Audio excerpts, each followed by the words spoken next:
بما تعملون خبير। ঘুমের কাছে হার মেনেছে ছোট্ট দুটি চোখ, কিন্তু একটুও থামেনি কুরআনের প্রতি ভালোবাসা। তিলাওয়াত করতে করতেই পবিত্র কুরআন বুকে নিয়ে ঘুমিয়ে পড়া এক শিশুর এই দৃশ্য নীরবে ছুঁয়ে গেছে লাখো মানুষের হৃদয়। সামাজিক যোগাযোগ মাধ্যমে ভাইরাল হওয়া একটি ছোট্ট ভিডিও যেন মনে করিয়ে দিচ্ছে কুরআনের সঙ্গে সম্পর্ক গড়তে বয়স নয়, দরকার শুধু আন্তরিক একটু ভালোবাসা। ভিডিওটিতে দেখা যায় এক শিশু পবিত্র কুরআন পড়তে পড়তেই ক্লান্ত হয়ে বিছানায় ঘুমিয়ে পড়েছে। কুরআনটি এখনো তার সামনে খোলা, আর ঘুমের মাঝেও তার ঠোঁট যেন তিলাওয়াতের শেষ শব্দগুলোই ধরে রেখেছে।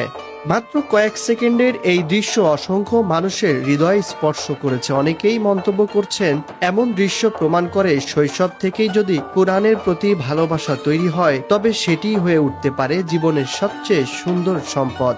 আবার কেউ বা লিখছেন, এটাই তো প্রকৃত সফলতা, যেখানে শিশুর ঘুমও কুরআনের সান্নিধ্যে আসে। افتح الله والله يا সোশ্যাল মিডিয়ায় এই ছোট্ট ভিডিও ক্লিপটি ছড়িয়ে পড়ার পর লাখো মানুষ এটি শেয়ার করছেন। পাশাপাশি তারা বলছেন, সন্তানদের হাতে ছোটবেলা থেকেই কুরআন তুলে দেওয়াই হতে পারে সবচেয়ে বড় উপহার। কারণ যে হৃদয় ছোটবেলায় কুরআনের আলোয় ভরে ওঠে, সে হৃদয় বড় হয়ে অন্ধকারেও পথ খুঁজে নিতে শেখে। আর হয়তো এ কারণেই এই ছোট্ট শিশুর শান্ত ঘুম আজ কোটি মানুষের হৃদয়ে ঈমানের এক নীরব বার্তা হয়ে পৌঁছে গেছে।